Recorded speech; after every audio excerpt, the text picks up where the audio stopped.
ಮಿದುಳು ನಿಷ್ಕ್ರಿಯಗೊಂಡಿದ್ದ ಶಿವಮೊಗ್ಗದ 41ರ ಹರೆಯದ ರಾಗಿಗುಡ್ಡೆಯ ರೇಖಾ ಅಂಗಾಂಗ ದಾನ ಪ್ರಕ್ರಿಯೆ ನಗರದ ವೆನ್ಲಾಕ್ ಆಸ್ಪತ್ರೆಯಲ್ಲಿ ಶುಕ್ರವಾರ ನಡೆಯಿತು. ರೇಖಾ ಅವರ 2 ಕಣ್ಣುಗಳನ್ನು ಮಂಗಳೂರಿನ ಕೆಎಂಸಿ ಆಸ್ಪತ್ರೆಗೆ ಹಾಗೂ ಲಿವರ್ ಅನ್ನು ಮೈಸೂರಿನ ಆಸ್ಪತ್ರೆಗೆ ಝೀರೋ ಟ್ರಾಫಿಕ್ ಮೂಲಕ ಕೊಂಡೊಯ್ಯಲಾಯಿತು. ರಾಗಿಗುಡ್ಡೆಯ ರೇಖಾ ಮನೆಯಲ್ಲಿ ಕೆಲಸ ಮಾಡುತ್ತಿದ್ದ ವೇಳೆ ಏಕಾಏಕಿ ಅಸ್ವಸ್ಥಗೊಂಡಿದ್ದರು. ಅವರನ್ನು ಶಿವಮೊಗ್ಗ ಆಸ್ಪತ್ರೆಗೆ ದಾಖಲಿಸಿದಾಗ ಅಲ್ಲಿ ಹೆಚ್ಚಿನ ಚಿಕಿತ್ಸೆ ಮಾಡಬೇಕಾಗಿದೆ ಎಂದು ವೈದ್ಯರು ಕುಟುಂಬಿಕರಿಗೆ ತಿಳಿಸಿದ್ದಾರೆ. ಆದರೆ ಕುಟುಂಬಿಕರು ಅದಕ್ಕೆ ತಯಾರಿರಲಿಲ್ಲ. ಬಳಿಕ ರೇಖಾ ಅವರನ್ನು ಹೆಚ್ಚಿನ ಚಿಕಿತ್ಸೆಗಾಗಿ ಮಂಗಳೂರಿನ ವೆನ್ಲಾಕ್ ಆಸ್ಪತ್ರೆಗೆ ಜನವರಿ 6ರಂದು ಕರೆತರಲಾಗಿತ್ತು. ಅವರ ತಲೆಯಲ್ಲಿ ಸ್ಟ್ರೋಕ್ ಆಗಿತ್ತು. ಅವರು ಉಳಿಯಲ್ಲ ಎಂದು ಮನವರಿಕೆ ಆಗಿತ್ತು. ಅವರಿಂದ ಏನಾದರೂ ಸಮಾಜಕ್ಕೆ ಪ್ರಯೋಜನ ಆಗಲಿ ಎನ್ನುವ ಉದ್ದೇಶದಿಂದ ನಾವು ಈ ಅಂಗಾಂಗ ದಾನ ನಿರ್ಧಾರಕ್ಕೆ ಬಂದೆವು ಎಂದು ಸಹೋದರ ನೋವಿನಿಂದ ನುಡಿದಿದ್ದಾರೆ.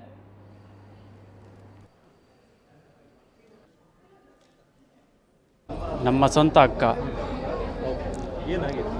ಅವರಿಗೆ ಮೈಂಡಲ್ಲಿ ಬ್ಲಡ್ ಬ್ಲಾಕ್ ಆಗಿ ಅದು ಸ್ಟ್ರೋಕ್ ಥರ ಆಗಿ ಉಳಿಯಲ್ಲ ಅನ್ನೋದು ಒಂದು ಗ್ಯಾರಂಟಿ ಆಯಿತು ಸರ್. ಅವ್ರದ್ದು ಏನಂದ್ರೆ ಏನೋ ಅವರಿಂದ ಒಂದೇನೋ ಒಳ್ಳೆಯದಾಗತ್ತೆ ಅನ್ನೋ ಉದ್ದೇಶದಿಂದ ಇಟ್ಕೊಂಡು ದಾನ ಇದು ಮಾಡಿದ್ವಿ ಸರ್. ಅವ್ರದ್ದೇನಾರು ಉಪಯೋಗ ಆಗಲಿ ಯಾರಿಗಾರ ಅಂತ ಹೇಳಷ್ಟೆ. ಇವಾಗ ನಾವು ಹೋಗಿ ಮಣ್ಣು ಮಾಡಿಬಿಡ್ತೀವಿ, ಇಲ್ಲ ಸುಟ್ಟಾಕ್ಬಿಡ್ತೀವಿ. ಅದ್ರ ಬದಲು ಯಾರಿಗಾರ ಒಂದು ಒಳ್ಳೇದಾಗಲಿ ಅಂತೇಳಿ ಇವಾಗ ನಾವು ಇಲ್ಲಿಂದ ಬೇರೆ ಕಡೆ ಕರ್ಕೊಂಡೋಗಿ ಅದು ಕೋಟಿ ಖರ್ಚು ಮಾಡಿದ್ರು ಬರಲ್ಲಂತೆ ಸರ್. ಇವಾಗ ಅದರಿಂದ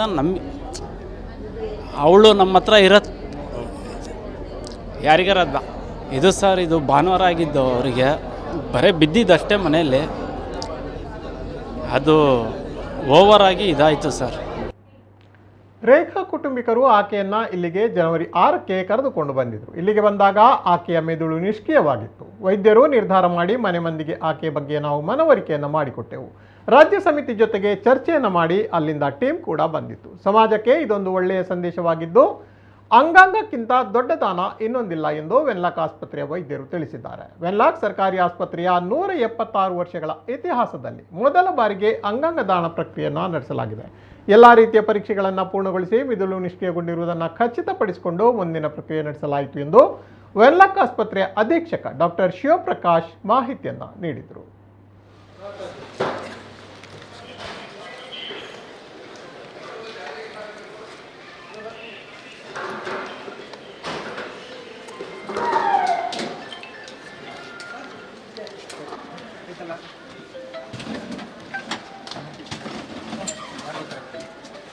ರಾಜೇಗೌಡ ಸರ್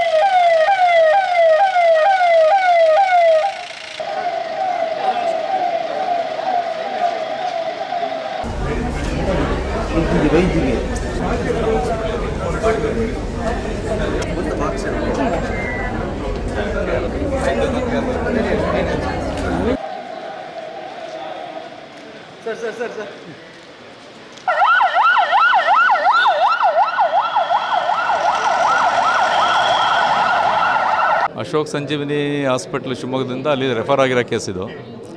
ಇಲ್ಲಿ ಬಂದಾಗ ಆಲ್ಮೋಸ್ಟ್ ಬ್ರೈನ್ ಹೆಮರೇಜ್ ಆಗಿರೋದ್ರಿಂದ ಬ್ರೈನ್ ಡೆಡ್ ಅಂತ ಡಿಕ್ಲೇರ್ ಮಾಡ್ಕೊತೀವಿ.